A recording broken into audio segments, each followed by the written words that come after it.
লুকমান হাকিমের ছেলে চিন্তায় পড়ে গেলেন। আব্বা আমারে বলছেন এই মেয়ের সঙ্গে বিবাহ বন্ধনে আবদ্ধ না হওয়ার জন্য, কিন্তু আমি তো মেয়ের প্রেমে পড়ে গেলাম। এখন আমি কি করতে পারি? এর সমাধান কেউ দিবে না।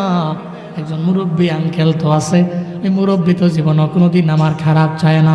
মুরব্বীর দরবারে গেল, যে ও মুরব্বী আঙ্কেল, এখন আমায় বলেন না আমি কি করতে পারি? আব্বা আমারে মানা করছে, কিন্তু মাইয়াটাও পছন্দ হয়েছে, এখন আমি কি করতে পারি আমায় বলেন না। এটা বলার পরে মুরব্বী জানা দেয়, তোমার আব্বাই বারণ করছে, অসুবিধা নাই, তুমি এই মেয়েটারই বিয়ে করো।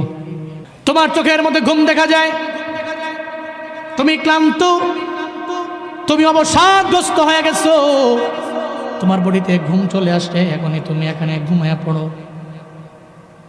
বাবাই মানা করছে ছায়ার তলে যাওয়ার জন্য। বাবাই তো এটাও কইছে আমি যা বলি তা মানার জন্য। তাহলে আমারটা মানো, তুমি এই জায়গার মধ্যে ঘুমায়া পড়ো। সঙ্গে সঙ্গে ঘুমায়া পড়ল। এমন গভীর ঘুমে চলে গেল। ওদিকে মুরব্বীটা ওনাকে ছেড়ে একটু দূরে যাওয়ার পরে কোত্থেকে যেন মুরব্বী থেকে একটা সাপ আইসা লোকমান হাকিমের পুত্রের মাথার মধ্যে দংশন করতে লাগলো। কয়েকটা দংশন করার পরে ঘুমের মধ্যে উনি অজ্ঞান হয়ে গেলেন। সাপটা ওই জায়গার মধ্যে আছে।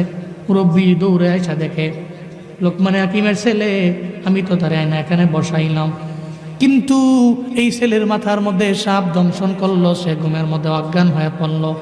এখন তো এই ঝামেলা তো আমারই মিটানো লাগবে। সাপটাকে দুইরা সাপে রেখো, তুমি আবার তার ভেতর থেকে তুমি যেই বিষগুলা ঢুকাইছো আবার বিষগুলা নিয়ে যাও। সাপের মাধ্যমে আবার বিষগুলো নিয়ে উনি নেওয়াইলেন। এরপরে উনি সাপটাকে মারলেন, মেরে দুই ভাগ করলেন। এক ভাগ লোকমান হাকিমের পুত্রের কাছে রাখলেন, আরেকটা ভাগ ওই যে মুরব্বীর কাছে একটা হ্যান্ড ক্যারি কর্নেওয়ালা ব্যাগ আছে, ওই ব্যাগের মধ্যে অর্ধেকটা সাপ ঢুকাইলেন। অর্ধেক সাপ রাখলেন, অর্ধেক সাপ ভিতরে ঢুকাইলেন। যখন একটু পরে জ্ঞান ফিরে আসলো, লোকমান হাকিমের পুত্র ঘুম থেকে জাগলো, জায়গা দেখে রে সাপ পরে আছে, আবার মরা, আবার পুরাটা না, অর্ধেক সাপ দেখা যায়। বলতে লাগলেন মুরব্বী আঙ্কেল, কোত্থেকে এখানে সাপ আসলো, আবার মারলো কে, আবার অর্ধেক কেন? বলতে লাগলো লোকমান হাকিমের পুত্র রে, তুমি যখন ঘুমাইছো, তুমি ঘুমানোর পর তোমার মাথার মধ্যে দংশন করছে সাপে। আমি তো চাই না তুমি সাপের দংশন খায় মারা যাও। এই কারণে আমি সাপের মাধ্যমে তোমার বিষগুলোরে আবার উঠে আনিছি, এই সাপটাকে আমি মেরে ফেলছি। প্রত্যেকটা সাপ তোমার কাছে আছে, তোমার সামনে আছে। এবার সঙ্গে সঙ্গে উনি শুকর আদায় করলেন, আবার সালাতুল হাজাত 2 রাকাত পড়লেন, 2 রাকাত সালাতুল হাজাত পড়লেন। এরপরে মুরব্বী বলল, ঠিক আছে তোমার ঘুম সম্পূর্ণ হয়েছে কিনা? কয় হ্যাঁ আমার ঘুম সম্পূর্ণ হয়েছে। এখন তুমি কই যাইবা? আমার গন্তব্য হইল একটা মুরব্বীর দরবারে আমি যাবো, যে মুরব্বী আমার আব্বার বন্ধু, আমার আব্বাই তার কাছ থেকে 3000 স্বর্ণ মুদ্রা পানা আনার জন্য যাই। ঠিক আছে তোমারে বিদায় দিলাম, যাও। লোকমান হাকিমের পুত্র বলেন, আমি একা একা যাইতাম না, আমি চাই আমি আপনারে নিয়ে যাব। আমার আব্বা কইছে আপনার মতো লোক সফর সঙ্গী হইলে আমার সফরটা ভালো হবে। আমি তো নৌজওয়ান, আপনার তো জ্ঞান গরিমা বেশি, মুরব্বীদের ফালায়া দেওয়া যায় না, বুড়া আব্বারে ফালায়া দেওয়া যায় না, বুড়ি মারে ফালায়া দেওয়া যায় না। যদিও বাবায় কামাই করে খাওয়ায় না, বুড়ি আম্মায় রান্না করে খাওয়াইতে পারে না, তবে এটা বট বৃক্ষের মতো ছায়া দেয়। জীবনেও এদের সাথে বেয়াদবিমূলক আচরণ করা যায় না। এরা কামাই করে খাওয়ায় না, মায় তো রান্না করে খাওয়ায় না, কিন্তু এরা বটবৃক্ষের মতো ছায়া দেয়। এদের ধমক দিয়া এদের সাথে খারাপ আচরণ করা যায় না, জীবনও এদের অবাধ্য হওয়া যায় না। আমি তো একা মানুষ, জমিনের মধ্যে বহু কিছু এমন আছে যে ব্যাপারে আমি নতুন, আপনি আমার সঙ্গে চলেন। ওই ঠিক আছে চলো। এবার সফর সঙ্গে একজন হয়ে গেল, মুরব্বীর লয়া লোকমান হাকিমের পুত্র ওই যে বিশাল একটা গ্রামের মধ্যে ঢুকলো। ওখানে যা বলে, এই কে তুমি? নৌজওয়ান। আমি লোকমান হাকিমের ছেলে। এটা বলার পরে এলাকার লোকেরা তাকে সম্মান করতে লাগলো। মনে হয় হাতে রাখবে না, মাথায় রাখবে না, কাঁধে উঠাবে। লোকমান হাকিমের পুত্র নিয়ে গেলেন। এক পর্যায়ে লোকমান হাকিমের ছেলেকে সম্মান করতে লাগলেন। উনি মনে মনে চিন্তা করে, বাবাই তো কইছে এরা সম্মান করবে, তবে 2 দিনের বেশি তো এখানে থাকা যাবে না। বিশ্ব সুন্দরী এক মাইয়ার ফাঁদের মধ্যে আমার পা পড়ে যেতে পারে। যখন উনি বিদায় নিয়ে চলে যাবে, এলাকার বড় বড় মুরলেরা আইসা বলে, লোকমান হাকিমের পুত্র, আমাদের এলাকার মধ্যে একটা বিশ্ব সুন্দরী মায়া আছে, আমি চাই এই মেয়ের সঙ্গে আপনি বিবাহ বন্ধনে আবদ্ধ হন। উনি ডাইরেক্ট বললেন না, আমার আব্বাই মানা করছে, জীবনও কোনোদিন আমি মেয়ের সঙ্গে বিয়া বন্ধনে আবদ্ধ হতে পারি না। আব্বার মানা, আমি আব্বার বারণকে ফালাইয়া দিয়া জীবনও তোমাদের কথা মানতে পারি না। বিয়া করেন বা না করেন, অন্তত পক্ষে একটাবার মাইয়াটারে দেখেন, কি করে একবার দেখেন। এটা হলো ঘটকের কাম।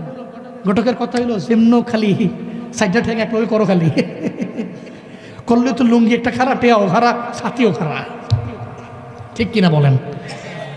এবার এটা কুফু মিলুক আর না মিলুক, এর কথা হলো তোমরা মিলে যাও গা। এরপরে দেখবো যে আমার হারিকেন দিয়ে খুঁজে পাইছো না, শেষ। তোরা খাওয়া যা খাবার তোমরাই খাও যা। কয় খালি একবার দেখেন, মেয়েটাকে একবার দেখেন। ঠিক আছে, উনি রাজি হলেন। এলাকার বড় বড় মুরলরা বলল, রাজি হলেন। রুমের মধ্যে মেয়েরে আনছে, তো লোকমান হাকিমের ছেলে যে সাইয়া রইছে, সাইয়াই রইছে, এ মনে হয়েছে জান্নাতি হুর। সুবহানাল্লাহ জোরে পড়বেন না? দেখার পরে তো মেয়ের প্রতি একটা প্রেম জাগছে, তো আকর্ষণ জাগছে। মেয়ের দেখা তো মাথা মতো নষ্ট হয়ে গেছে। আব্বাই কইছে এই মেয়ের লগে বিবাহ বন্ধনে আবদ্ধ হওয়া যাবে না, কিন্তু মেয়ের দেখতে তো ভালোই লাগে, আবার মনে হয় যে মনের মতোই মাইয়া। লোকমান হাকিমের ছেলে চিন্তায় পড়ে গেলেন, আব্বা আমারে বলছেন এই মেয়ের সঙ্গে বিবাহ বন্ধনে আবদ্ধ না হওয়ার জন্য, কিন্তু আমি তো মেয়ের প্রেমে পড়ে গেলাম, এখন আমি কি করতে পারি? তবে ঝামেলা নাই, যেহেতু মনের মতো মাইয়া, আবার আব্বাও মানা করছে, এখন দুদুল্যমান অবস্থায় আমি আছি, এর সমাধান কেউ দিবে না। একজন মুরব্বী আঙ্কেল তো আছে, এই মুরব্বী তো জীবনও কোনোদিন আমার খারাপ চায় না। মুরব্বীর দরবারে গেল, যে ও মুরব্বী আঙ্কেল, এখন আমায় বলেন না আমি কি করতে পারি? আব্বা আমার মানা করছে, কিন্তু মাইয়াটাও পছন্দ হয়েছে, এখন আমি কি করতে পারি আমায় বলেন না। এটা বলার পরে মুরব্বী জানা দেয়, তোমার আব্বাই বারণ করছে, অসুবিধা নাই, তুমি এই মেয়েটারই বিয়ে করো। সুবহানাল্লাহ কয় না? এত মনে মনে বেজায় খুশি। যারে চাইছি তো তারে পাইয়া গেছি দেখা যায়। মুরব্বী যেহেতু কইছে, তো আব্বাই তো কইছে মুরব্বী জীবনে আমার খারাপ চায় না, ঠিক আছে আমি মেয়ের সঙ্গে বিবাহ বন্ধনে আবদ্ধ হব। বিয়ে হয়ে গেল, মেয়েকে বিয়ে কইরা তোর রাস্তা দিয়ে হাঁটে, লোকেরা লোকমান হাকিমের ছেলেটা দেখা কয়, ওই ছেলে, এই ছেলে, সেই ছেলে, এই ছেলে। উনি অবাক হলেন, কয় কি কি সেই ছেলে এই ছেলে, মানে আমার নিয়ে কোনো কথাবার্তা হইতেছে না, কি হইতেছে? এই এলাকার লোকেরা কয় কি সেই ছেলে এই ছেলে, মানে কি আমি কি করছি? আপনি তো সেই ছেলে যারা বিয়ে করছেন, এর আগে 10 জায়গায় বিয়ে হয়েছিল, ওই মাইয়ার আগে 10টা স্বামী ছিল, 10 জনের কাছে বিয়ে হয়েছে। শুধু তাই না, এখানে তো শেষ না, প্রথম থেকে নিয়ে 10 নম্বর স্বামী পর্যন্ত এক রাতের বেশি ঘর সংসার করতে পারেন না। যেই রাতের বেলা বিয়ে করছে, স্বামী বাসর ঘরে গেছে, ফজরের নামাজের সময় লাশ হয়ে বেরোইছে, স্বামী লাশ হয়ে বেরোইছে। এমনকি এমন একটা অবস্থা হয়ে গেছে যে এই মেয়ের বিবাহ বন্ধনে মেয়ে আবদ্ধ হইলে, বাসর ঘরে ওই মেয়ের কোনো স্বামী ঢুকলে লাশ নেওয়ার যে লোক আছে না, এরা যে পালং টালং রেডি কইরা ফজরের সময় বইয়া থাকে দরজার সামনে, জানে যে কনফার্ম এই রাতের বেলা এই স্বামী মারা যাবে। বেচারা তো মনে মনে কয়, লোকমান হাকিমকে আব্বাই মানা করছিল, ভালোই তো আছে, এখন তো এই মাইয়ার বিয়ে করে কি ঝামেলায় বললাম, মুইরা তো জন্য শেষ। হযরত লোকমান হাকিমের ছেলে মুরব্বীর দরবারে বলতে লাগলেন, মুরব্বী এখন আমি তো ঝামেলায় পড়ে গেলাম, এখন আমি কেমনে কি করবো? বিবাহ বন্ধনে আমি আবদ্ধ হয়ে গেলাম, এখন তো এলাকার লোকেরা কি জানি কয়। মুরব্বী কয়, চিন্তা করো না, আমি যেমনে বলি সেমনে শোনো, আমি তোমার খারাপ চাই না, আমার বাধ্য হইও, তুমি জীবনও কোনোদিন আমার অবাধ্য হইও না। সঙ্গে সঙ্গে লোকমানে হাকিমের ছেলেকে একটা কথা বলে উনি থামাইলেন। একটা পর্যায়ে উনি রাতের বেলা যখন বাসর ঘরের মধ্যে যাবেন, এবার লোকমানে হাকিমের ছেলেকে মুরব্বী সুন্দর করে শিখিয়ে দেয়, হাই ছেলে, তুমি যখন বাসর ঘরের মধ্যে যাবা, রোমান্টিক যত কথাই বলো, তোমরা মেলামেশা করবা না, মিলন করবা না। মিলন করার আগে ওই মহিলাটা চাইবে তোমার সঙ্গে মেলামেশা করার জন্য।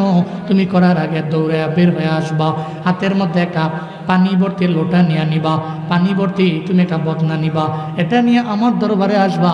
তুমি বলবা যে তোমার হাজতে প্রয়োজন, তুমি হাজতের চিন্তা করে তুমি বের হবা, তোমার স্ত্রীর দরবার থেকে আমার দরবারে আসবা।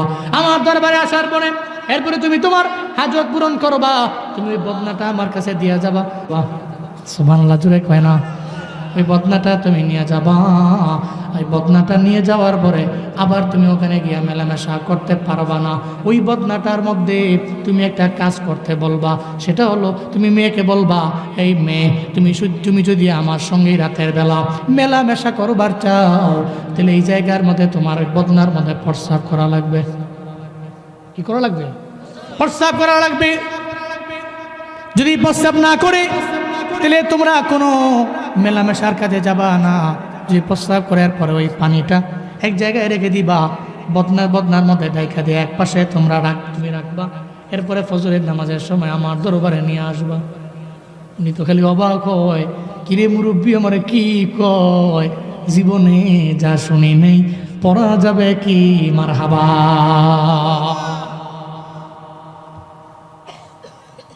হযরত লোকমান হাকিমের পুত্র মুরব্বী যেমনে বলে সেমনে মানলেন, মুরব্বী যেমনে বললেন সেভাবেই মানলেন। উনি বাসর করে গেলেন। এবার যা বললেন আমার হাজতের প্রয়োজন আছে, হাতের মধ্যে একটা লোটা দাও। পানি ভর্তি লোটা নিয়ে উনি বের হয়ে গেলেন। যে মুরব্বীর হাতের মধ্যে দিলেন, হাজত সাইরা আবার মুরব্বী যেমনে কইছে পানি নিয়ে আইসা পড়ছে। এবার মুরব্বী যেমনে বলছে তুমি আগে তার এই বদনার মধ্যে প্রস্রাব করাইবা। যখন ওই মেয়েকে প্রস্রাব করাইছে, করবার চায় না, বারবার করার পরে শর্ত দিয়ে দিছে নাহলে মেলামেশা করা যাবে না। যখন প্রস্রাব করছে ওই বদনাটা ঢাইকা দিয়া দরওয়াজার এক কোণার মধ্যে, দেয়ালের এক কোণায়, রুমের এক কোণার মধ্যে রাইখা দিছে। ফজরের নামাজের সময় হয়ে গেছে, লাশ নেওয়ার জন্য দরওয়াজার সামনে পালং নিয়ে মানুষ আজিম। জানে লোকমান হাকিমের পুত্র আর নাই। দরওয়াজা খুলছে, তাকা দেখি লোকমান হাকিমের পোলা ঘুমায় আছে। মনে করছে চিরজীবনের ঘুমায় রয়েছে। যে লোকমান হাকিমের পোলার ফাও ধরে দিছে টান। সুবহানাল্লাহ, জোরে কয় না? লাভ দিয়ে কয় আমার পাও ধরে টানতে শুনে। এরা তো সবটি ডরে শেষ। 10 জন স্বামী আইছে, সবটি মরে গেল, আপনি মরেন নাই? আপনি মানুষ না জিন? আপনি অবাক হয়ে তাকে একটা দৌড় দিছে, সারছে। এটা মনে হয় ইয়ের লোকমানের পুত্র, এটা মনে হয় কোনো জিন টিন। এরা তো শিওর পালন নিয়ে আইছে যে মারা যাবে কনফার্ম। ওমা মরে নাই, গেছে দৌড় দিয়ে ডরাইছে, মনে করছে জিন টিনের তো মুশকিল। আবার লোকমান হাকিমের ছেলে, লোকমান হাকিম ছিলেন প্রজ্ঞাময় হাকিম, সেটা এমন ছিল তার পোলাও মনে হয় এমন কিছু জানে, মনে হয় কিছু আল্লাহর মধ্যে রাজিমাজি করছে, তো এই কারণে মনে হয় মরে নাই, বাইচাই গেছে। দুইটা হইতে পারে, তবে এরা দৌড় দিয়া বের হয়ে গেছে। যেহেতু বাইচাই রয়েছে, তার লাশ নেওয়ার তার প্রয়োজন পড়ে না, পালং নিয়া সবাই সবার কাজে চলে গেছে। লোকমান হাকিমের ছেলে ঘুম থেকে জায়গা, ওনার মনের মধ্যে কৌতূহল, আমি তো মরলাম না, মুরব্বী আঙ্কেল কি কইল, মরলাম না, আসলে কেমনে কি হইল। লোকমান হাকিমের ছেলে ওই যে রুমের কোণার মধ্যে বদনার মধ্যে পানি আছে ঢেকে রাখছেন, বদনা এবং লোটার পানি নিয়ে উনি রওনা। বদনার পানি নিয়ে উনি চলে গেলেন মুরব্বী আঙ্কেলের দরবারে। যাই কয় মুরব্বী আঙ্কেল, আপনার দরবারে আইলাম, ধরে এই বদনা নিয়ে আইলাম, আপনি বলছেন আনার জন্য, কিন্তু আমার মনের মধ্যে কৌতূহল, কি করছেন? সবাই তো মারা গেছে, আমি মরি নাই, কি করলেন আপনি আমার জন্য? কিভাবে করলেন আমায় বলেন না, কেন আমি মরলাম না, কেন আমি মারা গেলাম না? এলাকার মধ্যে খবর ছড়ায় গেছে বিশ্ব সুন্দরী মায়ের বিয়া হয়েছে, এখন আর স্বামী মারা যায় না, স্বামী মরে নাই, সব জায়গায় ভাইরাল হয়ে গেছে, আপনি কি করছেন আমার জন্য? এবার মুরব্বী আঙ্কেল কয়, তুমি বদনার যে পানি আছে এই পানিটা মাটির মধ্যে ঢালো। পানিটা মাটির মধ্যে ঢালতে দেরি, তাকায় দেখে ওই বদনা থেকে সাপ বের হয়ে আইছে। 2টা সাপ আর অর্ধেক সাপ, মোট 2.5টা সাপ ওই মাটির মধ্যে পানির সঙ্গে আসছে। পড়া যাবে কি মারহাবা। লোকমান হাকিমের ছেলে অবাক হয়ে গেলেন, বললেন মুরব্বী আঙ্কেল পানি ঢাললাম, বদনার মধ্যে তো সাপ ছিল না, কিন্তু এখানে 2টা সাপ পড়ল, আবার অর্ধেক সাপ এই জায়গার মধ্যে পড়লো। কোত্থেকে আসলো এই সাপ? আমি তো বদনার মধ্যে সাপও দেখলাম না। মুরব্বী আঙ্কেল কয়, এই জন্যই তো তোমারে বলছিলাম মেলামেশা করার আগে তুমি আগে আমার দরবারে আসবা। ওই যে তুমি আমার দরবারে বদনা আনছো, ওই বদনার ভিতরে আমি তোমাকে সাপে কামড় দিছিল গাছতলায়, বট গাছতলায়, ওখানে ওই সাপরে আমি মারছিলাম। একটা অংশ আমি আমার থলের মধ্যে, ব্যাগের মধ্যে রাইখা দিছিলাম। শুনো রে লোকমান হাকিমের পুত্র, তুমি আসার পরে আমি তোমার ওই বদনার মধ্যে ওই সাপটা দিয়ে দিয়েছিলাম, কারণ তুমি যারা বিয়ে করছো তার পেটের মধ্যে সাপ ছিল 2টা।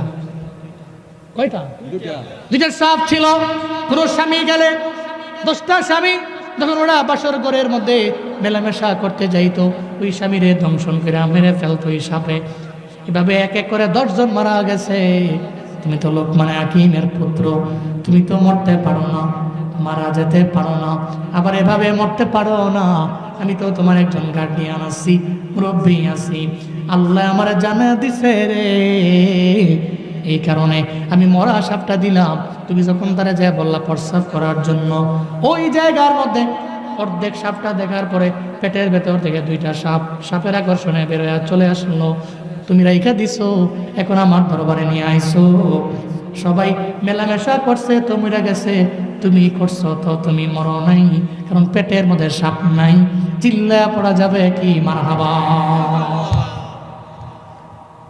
এত আরো অবাক, করতেছে কি মুরব্বী আঙ্কেল, করতেছে কি এটা? কিন্তু পরিচয় কিন্তু শিখায় না। আপনি কে পরিচয় শিখায় না। আব্বাই কইছে মুরব্বীর সাথে মোলাকাত হবে, তুমি তার বাধ্য হয়েও অবাধ্য হয়েও না, সে যেমনে বলে সেমনে চলে। সে তোমার ক্ষতি চাইবে না, উপকার সাধন করবে। বেঁচে গেলেন, এলাকার মধ্যে ছড়িয়ে গেল। তা উনি তো আর এখানে থাকবার নাই, উনি কই যাবে? 3000 স্বর্ণ মুদ্রা ওনার গন্তব্য। মুরব্বীকে বলতে লাগলেন, চলো মুরব্বী আঙ্কেল চলেন, 2 জনে মিললাম মূল কাজে যাই, আমাদের মূল কাজ করতেই হবে। 3000 স্বর্ণ মুদ্রা, বিয়ে শাদী করলাম, বউ হইলো, এবার চলেন যাই। মুরব্বী আঙ্কেল রয়ে গেছে, তো নদীর পাড়ে গিয়া দেখে মুরব্বী বসে আছে। যে মুরব্বীরে বলতে লাগলেন, মুরব্বী আমার চিনেননি? কয় না। আমি লোকমান হাকিমের পোলা। কেন আইছো? আমার বাবায় নাকি আপনার কাছ থেকে 3000 স্বর্ণ মুদ্রা পানা। হ্যাঁ ঠিক আছে পানা, তাহলে আমার দেন। আব্বাই কইছে আপনার নাম বলে আপনি দিয়ে দিবেন, এই জন্য আমি আপনার দরবারে আইলাম। ঠিক আছে তুমি নিতে পারবা।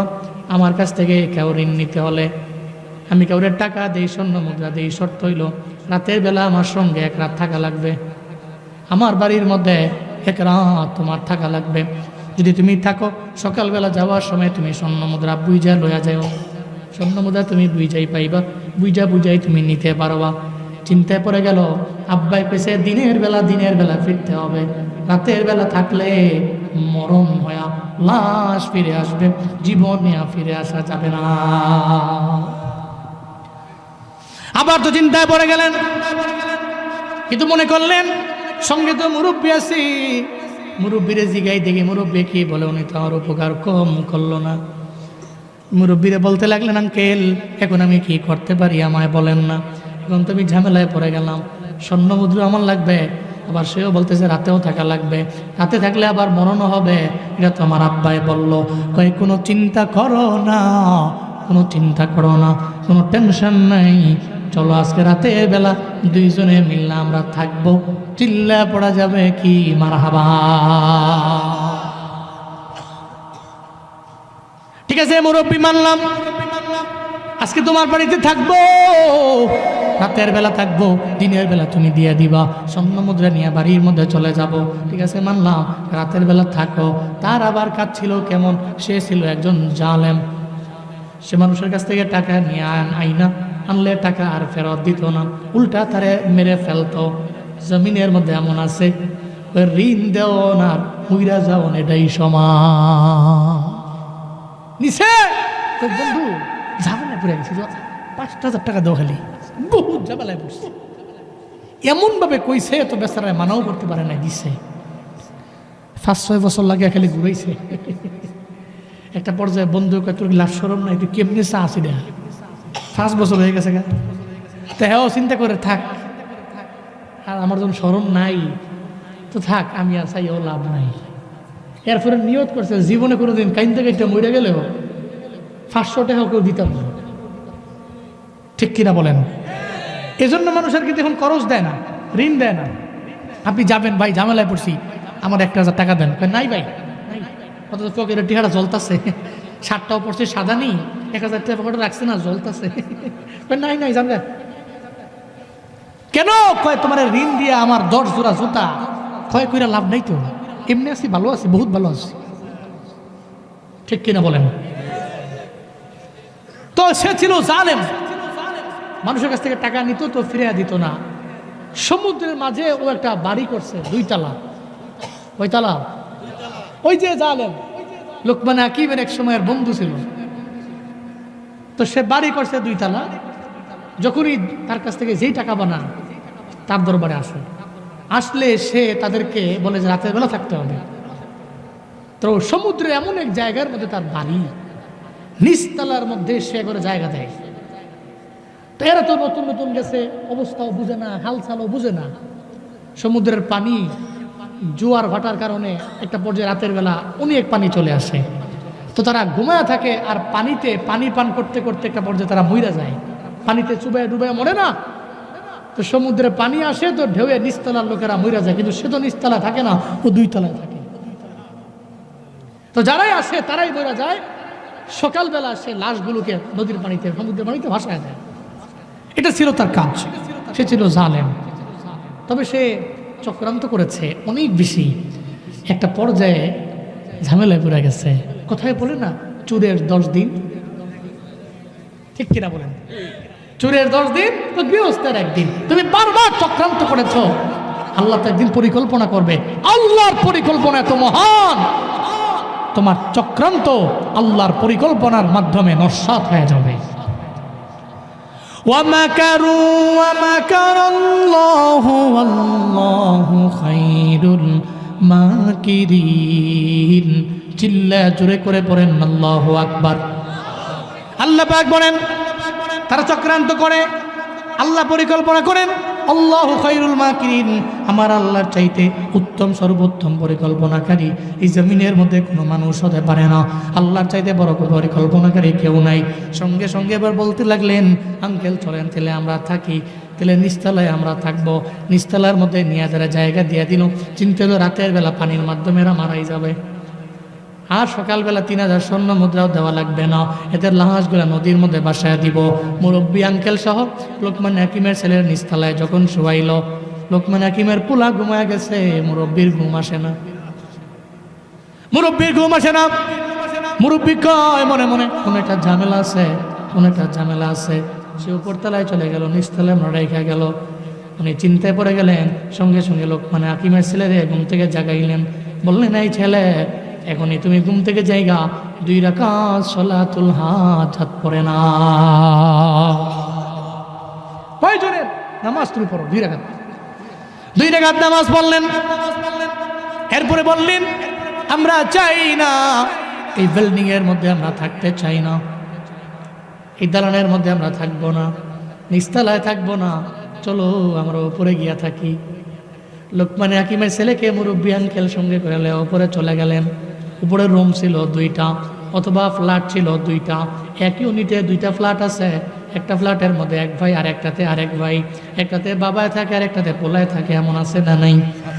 2টা রুম আছে। একটা রুমের মধ্যে ওই যে মুরব্বী জালেম, সে থাকে, তার 2 জন ছেলে আছে, 2 জন ছেলে আর একটা রুমের মধ্যে থাকে। যেই রুমের মধ্যে 2 জন ছেলে আছে, ওই রুমের মধ্যে যায় তারা ঘুম থেকে জাগাইলো। মুরব্বীর ছেলেদেরকে বলতে লাগলো, তুমি আমাদের চিনো? কয় না, আমি মুরব্বীরে চিনতে পারো অথবা নাও চিনতে পারো, তবে আমার সঙ্গে যে আছে তারা চিনবা। কে সে? কয় লোকমান হাকিমের ছেলে। মুরব্বী যে আকাম করে, কিন্তু এর পোলারা জানতো না। মুরব্বী যে রাতের বেলা লুকাই না নিচতলার মধ্যে সুন্দর করে ঘুম পাড়ায়, সকালবেলা ফজরের সময় সব মইরা যায়, নদীর মধ্যে বাসায় দেয়। এটা পোলারা জানে না, পোলাদেরও জানায় না সে যে এই অন্যায়ের মধ্যে লিপ্ত। পোলায় তো লোকমান হাকিমের ছেলেরে পাইয়া, লোকমান হাকিমের ছেলে এত বড় দামি মানুষ, এত বড় দামি মানুষের ছেলে। এই এলাকার লোকেরা যারা সবাই চিনে, যারা সম্মান করে, কদর করে, শ্রদ্ধা করে, ওনার ছেলে যেহেতু আমার বাড়ির মধ্যে আসে, আপনারা কি চান বলেন না? মুরব্বী কয়, আমরা চাই আমরা আজকে উপরে থাকবো। সুবহানাল্লাহ কয় না? আমরা যে উপরে থাকবো আমরা 2 জনে। এবার ওই লোকমান, ওই জালেমের 2 পোলায় কয়, এটা কোনো কথা কইলেন? আপনারা তো দামি মানুষ, লোকমান হাকিমের ছেলে আমার বাড়ির মধ্যে আইছে, আপনারা 2 জন উপরে থাকেন, আমরা 2 ভাই গিয়া নিচে ঘুমায় যাই।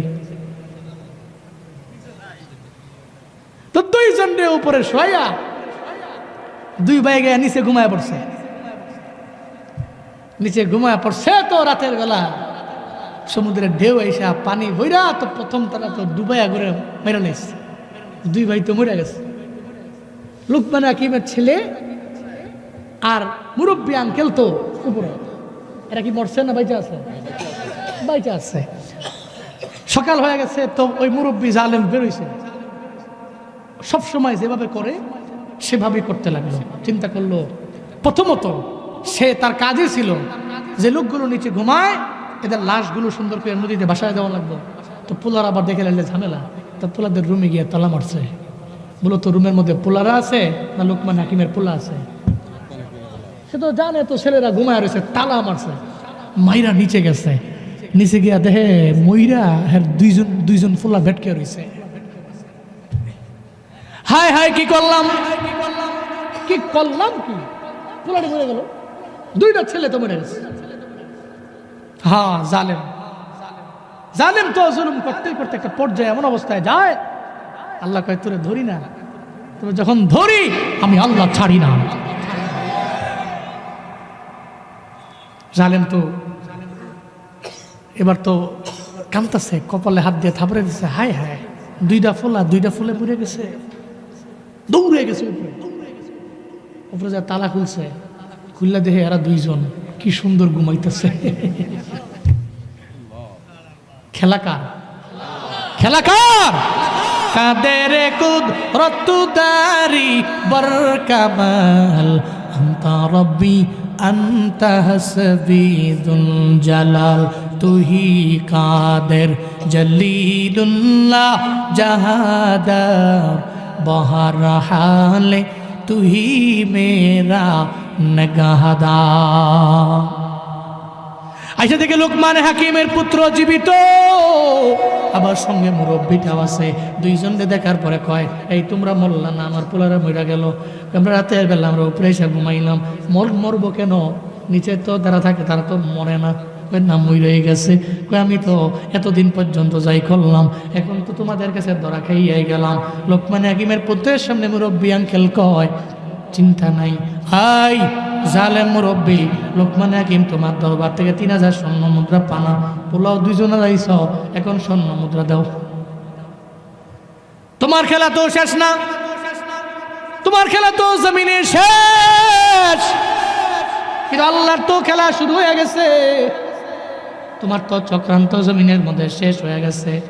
যেখানে মানুষের চক্রান্ত শেষ হয়ে যায়, ওই জায়গায় পরিকল্পনা শুরু হয়ে যায়। দাও 3000 স্বর্ণ মুদ্রা দাও। বেচারা তো এমনি মর্মাহত, 3000 স্বর্ণ মুদ্রা উনি বের করে দিয়ে দিছে। কয় যান, লয়ে যান গা, আমরা গেলে আমার 2টা ফুলা মরে গেছে গা। এর তো এমনি শুকাও তো সে।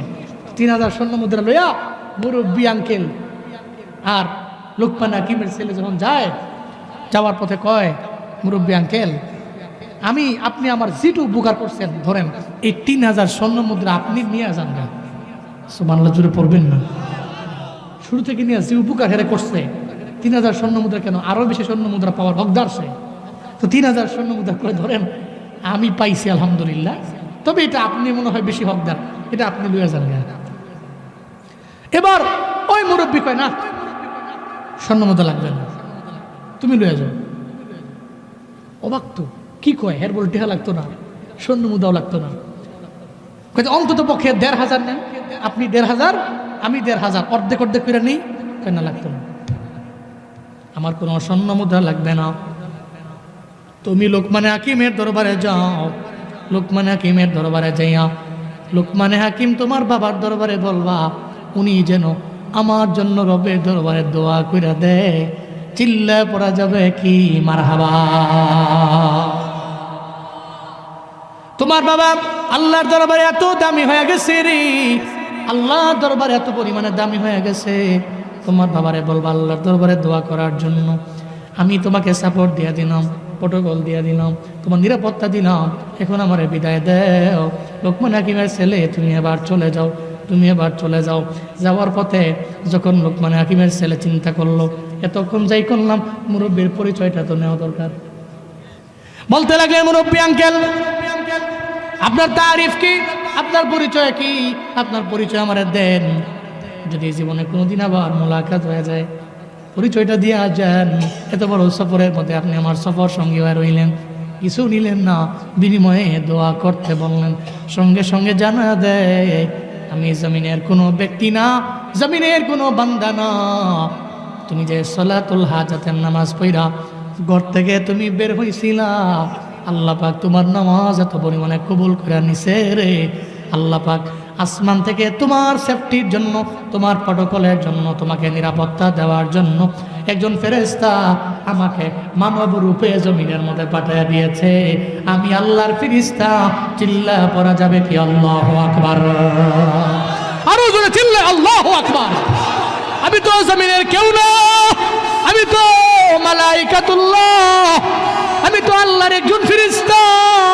আমি তোমার দরবারে আইছি, আমি তো একা আসি নেই, বরং আল্লাহ পাক আমারে পাঠায়া দিছে তোমার 2 রাকাত নামাজের কারণে, সলাতুল হাজাতের কারণে।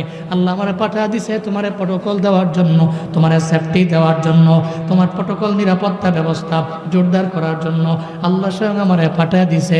তোমার খালি একটাই কাজ, তুমি লোকমানে হাকিম তোমার বাবার দরবারে গিয়া বলবা, একজন মুরব্বী তো আমি পাইছিলাম, উনি তোমারে যে প্রটোকল দিয়া দিছে এটা বলবা, তোমার বাবা যাতে আল্লাহ দরবারে আমার জন্য দোয়া কইরা দেয়। পড়া যাবে কি মারহাবা? জমিনের মধ্যে আমল করলে লাভ আছে, ঝামেলায় পড়বেন, আপনার নামাজ আপনার ঝামেলা থেকে দূরে সরিয়ে দিবে। যেমন লাইলাতুল বারাতে 2 রাকাত নামাজ পড়বেন, সলাতুল হাজাতের নামাজ। আপনি নামাজ দিয়েই তো আপনার জান্নাতে যাওয়া লাগবে, নামাজ ছাড়া তো না, আমল ছাড়া তো না, আমল ছাড়া তো রবের কাছে হওয়া যায় না। ফেরেশতারা আপনার সঙ্গী হয়ে যাবে, প্রটোকল দেওয়ার জন্য র্যাব লাগবে না, প্রটোকল দেওয়ার জন্য সেনাবাহিনী লাগবে না। আল্লাহর কিছু সেনাবাহিনী আছে, আল্লাহ এদের আপনার জন্য মোতায়েন করে দিবে। তবে আপনি নামাজ পড়া বের হয়ে যান, দোয়ার মাধ্যমে আপনি বের হয়ে যান। আপনার তো ঈমান লাগবে, আমল লাগবে, আর বিনিময়ে জান্নাত লাগবে। ঈমানটাকে মজবুত করে আমল করেন, আল্লাহ আপনার হবে, পৃথিবীর সমস্ত মানুষের আপনার কল্যাণের জন্য দোয়া করবে। শুধু তাই না, মালাইকাতুল্লাহ, আল্লাহর ফেরেশতারা আপনার জন্য রবের দরবারে দোয়া করবে। তাহলে আজকে থেকে নিয়ত করব, আমি ঈমান আনার পরে আমার আমলটাকে মজবুত করব, আমি নামাজের লাইনে আগাইব, আমি রোজা রাখবো, নেক আমল করব। সামনে রোজা আসতেছে, 30টা রোজার একটা রোজাও বাদ দিব না। লাইলাতুল বারাতকে তালাশ কইরা আমি লাইলাতুল বারাতে আমলের লাইনে আগায় যাব, আমল কইরা ঈমান নিয়া ইহদিনাস সিরাতাল মুস্তাকিমের সহজ সরল সঠিক পথে জান্নাতের মধ্যে যাব। কারা কারা পারবেন ঈমানটাকে মজবুত করে আমল করতে? দুহাত তুলে আল্লাহরে দেখান। আল্লাহ তুমি কবুল করো, মঞ্জুর করো, প্রত্যেকের হাতগুলো তুমি কবুল করো। চিল্লায় পড়েন আমিন।